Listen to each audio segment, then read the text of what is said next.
Hai guys, balik lagi bersama gue Ganes. Di sini gue akan membahas tentang sektor apa yang dapat dibangun agar mencapai Indonesia yang sejahtera.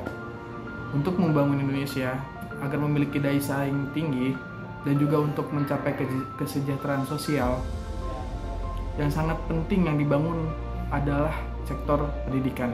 Menurut saya, kenapa? Karena banyak faktor, termasuk rendahnya sumber daya manusia, rendahnya literasi yang ada di Indonesia, yang pada akhirnya itu mempengaruhi sektor-sektor lain seperti ekonomi, kesehatan, dan teknologi.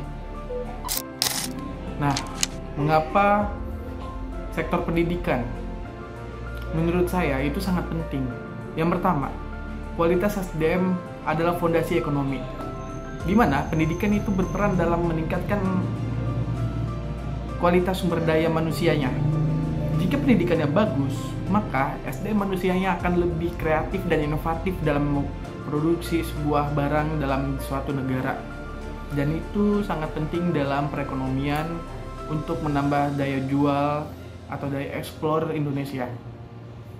Nah, tingkat daya saing Indonesia di dunia itu memasuki peringkat ke-46 dari 76 negara pada 2024 hasil riset International Institute of Management Development atau IMD dari sekolah bisnis asal Swiss. Peringkat ini hanya naik 1 poin dari tahun kemarin. Satu poin. Apakah ini nggak miris? Yang kedua, tingkat literasi yang rendah.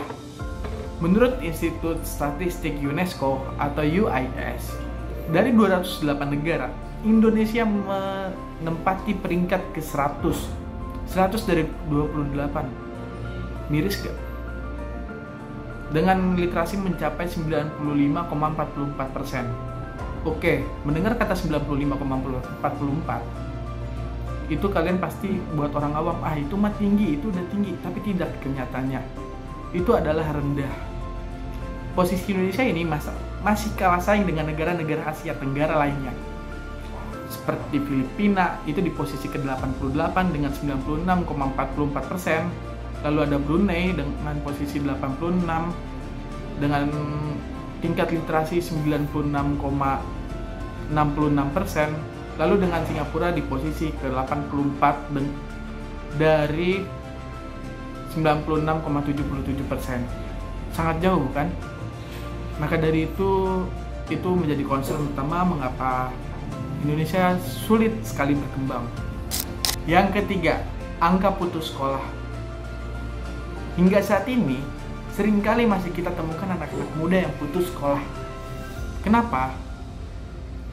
Ya, kalian sudah tahu lah banyak faktornya, seperti tentang kendala ekonomi ataupun bahkan tentang infrastruktur sekolah yang tidak memadai karena tidak merata.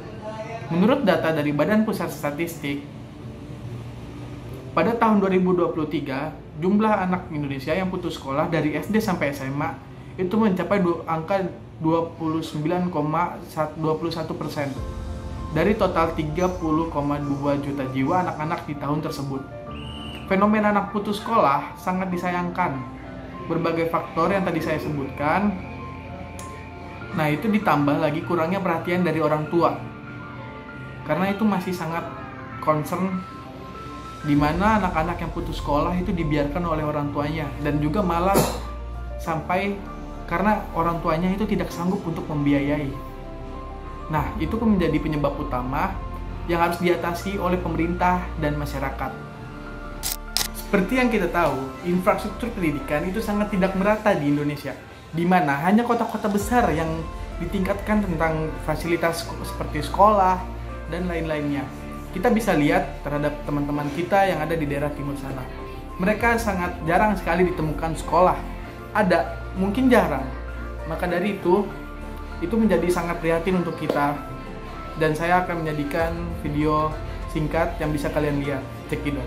Informasi lainnya, Saudara, di tengah kemajuan pendidikan dan teknologi, masih ada sekolah di pedalaman Kabupaten Kupang, Nusa Tenggara Timur yang bangunannya tak layak sebagai tempat belajar. Salah satunya adalah SMP Negeri 5 Amabi Oveto yang jadi salah satu potret buram dunia pendidikan tanah air. Beginilah kondisi gedung SMP Negeri 5 Amabi Oveto di Desa Fatu Teta, Kecamatan Amabi Oveto Timur, Kabupaten Kupang, Nusa Tenggara Timur. Gedung sekolah yang dibangun swadaya berupa 3 ruangan kelas dan 1 ruang guru sejak tahun 2017. Hanya beratap daun lontar dan berdinding bebak gewang serta berlantai tanah. Gedung SMP 1 atap ini menampung 36 pelajar yang saban hari menuntut ilmu. Dengan kondisi yang sangat memprihatinkan akibat kondisi gedung yang sudah mulai rusak.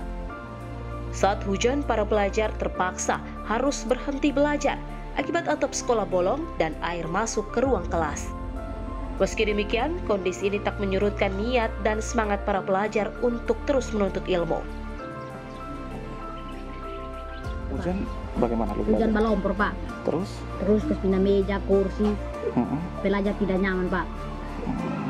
setiap tahun begitu kok? Ya, Pak. Nah, lu mau apa untuk sekolah? Mau bisa bikin gedung, Pak, supaya lebih bagus, Pak. Sekolah, belajar bisa nyaman, Pak. Pihak sekolah telah mengajukan ke pemerintah Kabupaten Kupang agar dapat membangun gedung sekolah yang layak. Namun usulan tersebut belum terkabulkan sehingga setiap hari mereka terpaksa harus menggunakan gedung yang tak layak ini. Kalau anak-anak kami di sini, mereka kalau hujan seperti ini mereka ada, tetapi begini sudah kadang-kadang daun ini sudah rusak dan mereka basah di dalam. Terpaksa kami harus mengungsi pindah-pindah kelas. Dan kantor juga saat ini juga kami mengungsi, kami satu ruangan dengan siswa untuk sementara. Para pelajar dan guru berharap pada tahun ini pemerintah Kabupaten Kupang dapat membangun gedung sekolah baru yang permanen sehingga mereka bisa beraktivitas sebagaimana sekolah lainnya di Indonesia. Kalixtaus, Kompas TV, Kupang, Nusa Tenggara Timur. Nah, kira-kira langkah-langkah apa aja sih yang dapat kita lakukan untuk meningkatkan pendidikan? Yang pertama adalah meningkatkan kualitas guru dan kurikulum. Di mana seperti yang kita tahu, guru saja tidak sejahtera. Di mana guru honorer itu sebulannya itu bisa mendapatkan cuman hanya 1 juta atau sampai 1.500.000. Yang dimana itu sangat kurang ya, terutama untuk bagi guru-guru honorer di kota besar. Dikarenakan itu juga sangat mencekik guru. Jika gurunya menderita, bagaimana dia ingin mengajar anak-anak dengan optimal jika mereka hanya masih memikirkan tentang perut mereka? Jika gurunya sejahtera, maka pendidikannya, apapun output yang dikeluarkan oleh guru itu juga pasti akan maksimal. Maka dari itu, tentang peningkatan kualitas guru itu juga sangat penting. Sekarang sudah dilaksanakan program PPG, di mana guru-guru yang akan menjadi PNS itu akan diberikan pelatihan atau di perkuliahan lagi yang memungkinkan itu mendapatkan kualitas guru yang baik. Nah, lalu berbicara mengenai kurikulum, Indonesia saat ini menggunakan kurikulum Merdeka, yang dimana itu memberikan kemudahan bagi para siswa untuk memilih minat atau bakat apa yang mereka inginkan untuk kedepannya. Tetapi menurut saya juga sama saja atau sia-sia, karena jam pelajaran yang Indonesia yang masih begitu-begitu saja, di mana masuk 6:30 dan pulang juga jam 3. Itu tetap saja sama seperti sebelum-sebelumnya.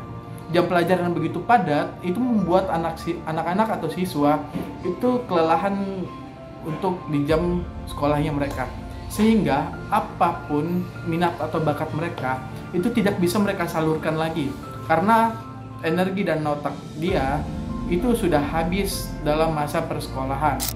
Yang kedua adalah pembangunan infrastruktur di daerah yang tertinggal. Seperti yang kalian lihat tadi, pembangunan infrastruktur sekolah di daerah yang tertinggal itu masih sangat kurang. Sekolah masih berbentuk seperti rumah adat. Ya mungkin jangankan internet, listrik saja itu masih belum nyampe untuk ke sana. Jadi bagaimana mungkin kita memberikan penjelasan terhadap globalisasi ataupun digitalisasi tanpa mereka bisa menerapkannya di sana? Itu menjadi sebuah tantangan untuk kita. Nah, jika yang kedua tadi sudah terpenuhi, kita bisa masuk ke tahap selanjutnya, di mana itu kita bisa melakukan yang namanya kolaborasi dengan industri. Pendidikan vokasional yang terintegrasi dengan kebutuhan industri dapat mengurangi kesenjangan antara lulusan dan kebutuhan pasar tenaga kerja, dan itu bisa menjadi sangat efektif jika tepat. Nah, kesimpulan dari yang tadi kita bahas adalah mengembangkan sektor pendidikan akan berdampak positif dan signifikan untuk Indonesia secara keseluruhan, di mana peningkatan kualitas SDM melalui pendidikan adalah kunci untuk mempercepat perkembangan ekonomi, meningkatkan daya saing, dan menciptakan masyarakat yang lebih sejahtera. Langkah awal di sektor ini akan memberikan efek berantai yang positif di berbagai sektor, seperti ekonomi, kesehatan, dan teknologi, sehingga mampu mewujudkan Indonesia yang lebih maju dan kompetitif di dunia. Sehingga juga cita-cita Indonesia 2024 Indonesia Emas juga bukan hanya andai-andai semata,